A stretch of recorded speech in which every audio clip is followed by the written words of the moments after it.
Hello students, the topic of this video is DuPont analysis. It's a very important technique of analyzing financial statements. You'll find it quite handy when analyzing the financials of a company, specifically the profitability part. It decomposes the ROE of a company. So let's get started. So let's first learn about from where this technique came and it's about what. So it's a technique used for decomposing different drivers of ROE, return on equity. This model was developed by DuPont Corporation in 1920s for analyzing its profitability. It's used by analysts and investors widely to assess the reasons behind changes in ROE of a company. The financial characteristics of a company, such as profitability, operational efficiency, and financial leverage, and their significance for ROE, can be better understood using DuPont analysis, and meaningful conclusions can be drawn therefrom. When we talk about DuPont analysis, there are two styles of doing it. We have a basic three-factor model, and then we have a five-factor model. So to start with, let's first understand what is three-factor model all about. So on the slide, you can see, students, what drives ROE. We can express ROE as the product of the ROA and financial leverage. So when you talk about the ROE, I hope you guys remember from your earlier classes that return on equity is expressed as net profit upon shareholders' equity. All right. Now this can be broken into return on assets, which is an indicator of profitability on assets, and financial leverage. So what is return on assets? So it's about net profit upon total assets. And what is financial leverage? It indicates the amount of debt being used by a company to invest in its assets. So this is total assets upon shareholders' equity. So ROE is the function of return on assets and the amount of leverage it is assuming. Now let's take an example to understand it in a better way. So if I say that a company which is an all equity company, so ROE is the product of ROA and financial leverage. As you could see, so ROA is the profitability performance and financial leverage is about the amount of leverage. Now there is a possibility that the entire assets are financed out of shareholders' equity. That means there is no leverage. So if leverage is 1, then in that case ROE is simply equal to ROA. But if the company chooses to use debt to finance its business, then in that case this financial leverage ratio will be greater than 1. So higher the financial leverage, higher will be ROE, provided now if I choose to enhance the financial leverage beyond the level of 1, then what will be the impact on ROE? So it's not just mathematically that you are seeing on the slide currently. It's also about what is the relationship between the cost of debt and the marginal rate of return on investment. So the point that I'm trying to make here is that if the company's cost of debt or the rate of interest that it is incurring is less than the rate of return it shall earn by deploying those debt funds in its business, then improving or enhancing the financial leverage will have the positive impact on the ROE. And if this is a reverse, that means if cost of debt is less than marginal rate of return on investment, in that case any increase in financial leverage will not lead to ROE. Now having said that, let's move on to the next level of decomposition, the return on assets can be bifurcated, can be decomposed into net profit margin and asset turnover ratio. Again, net profit margin is what? Net profit upon sales, and asset turnover ratio is sales upon total assets. So return on assets is a function of how much profitability it has in terms of sales and net profit margin, and how much is the of efficiency with which the assets are being utilized. Now, if we talk about the net profit margin is an indicator of profits or net profit earned for 1 rupee of sales, and asset turnover ratio is an indicator of efficiency, which indicates that for every 1 rupee of asset invested, how much sales a company is able to do. Now, let me show you one example to see how this works on the data taken from the financials of the company. All right, now on you can see, students, what I have done just to show you how this analysis actually works. I have taken some financial data from the annual report of the leading FMCG company HUL and an automobile company Bajaj Auto from the annual reports of financial year 22 and 21. We could see here that in the case of HUL, there is a decline in ROE from 29% to 19%. And at the same time, the same similar phenomena we can see in the case of Bajaj Auto also. There is a decline from 25% to 23%.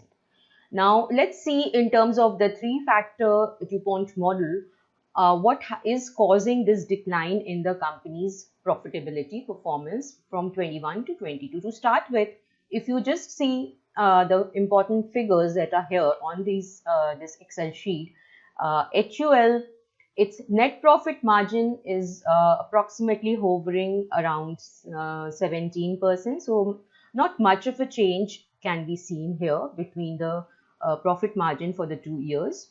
Then when we talk about the asset turnover ratio, there is a major decline in the asset turnover ratio from 1.07 to 0.76. Then when we talk about the equity multiplier, there is again a slight decline in the financial leverage of the company. So probably the decline that is there in ROE from 29% to 19% is majorly resulting from the asset turnover ratio. So company needs to be mindful about utilizing its assets in a more efficient manner, or there may be a possibility that it is having a problem of overcapitalization. So the management needs to think in this direction and take corrective steps to enhance the efficiency and improve the ROE. Then when we talk about the Bajaj Auto, in Bajaj Auto also we can see that there is not no change in the case of profit margin. But of course, we can see that there is a slight decline in asset turnover as well as in the financial leverage. So collectively, these two are causing the decline from 25% to 23%. So management's attention is required in this direction to enhance the efficiency and to use the leverage in a more efficient way, use debt in a more efficient way. Now coming back to the 5-factor. So just to conclude about the 3-factor model, so this 3-factor DuPont model gives us 3 factors, 3 drivers for ROE, the financial leverage, the net profit margin, and the asset turnover ratio. So when we talk about 5-factor DuPont model, we can further decompose the net profit margin as reflected on the slide. It expresses ROE as a function of tax burden, interest burden, and operating profitability, efficiency, and leverage. So here you could see here that net profit margin has been bifurcated into operating profit margin given by EBIT upon sales. Then this is interest burden given by PBT upon EBIT, and tax burden given by PAT upon PBT. So in all these three, asset turnover ratio and financial leverage. So these are the five factors which drive the company's ROE. This five-way decomposition is the one which you often find in the databases such as Capitaline, Bloomberg, and just a small short discussion about the decomposition of NPM further. So EBIT upon sales is your operating profit margin. PBT upon EBIT is about interest burden, and PAT upon PBT is your tax burden. The tax burden measures the effect of taxes on ROE. It reflects basically 1 minus effective tax rate. In other words, it reflects how much of the company's pre-tax profits it gets to keep. Thus, if tax rate is 30%, this ratio will be 70%. And of course, higher the ratio, better it is. It is in the interest of enhancing ROE. The interest burden captures the effect of interest on ROE. Higher the borrowing cost, it has the effect of lowering this ratio. As you could see, more the interest, lower will be this ratio, and hence that will lead to reduction in ROE. And operating profit margin is, of course, operating profit upon sales, which tells us about the company's operating performance, operating profitability performance. Now, let's take again another example on 5-factor DuPont model. This data from Capitaline for last 10 years, which tells us that how the company's ROE has changed or behaved in the last decade. You could see in 2013 financial year, ROE is like 99%, and it is showing a kind of declining trend. In the latest year, financial year 22, it is 18%. So there's a huge decline here that one could witness. And if we try to see how and what of the 5 factors are the major reason behind this declining trend of HUL's ROE. So let's start one by one with each of the factor. This first is NP upon PBT. So this is nothing but tax burden that we just discussed. So tax burden of HUL has hovered in the range of 69 to 76%. So there's not much of a change. So we cannot say that it is the tax rate which has varied much and causing the decline in ROE. So that cannot be concluded seeing these figures. Coming on to the next part, PBT upon EBIT. So this is your interest burden indicator.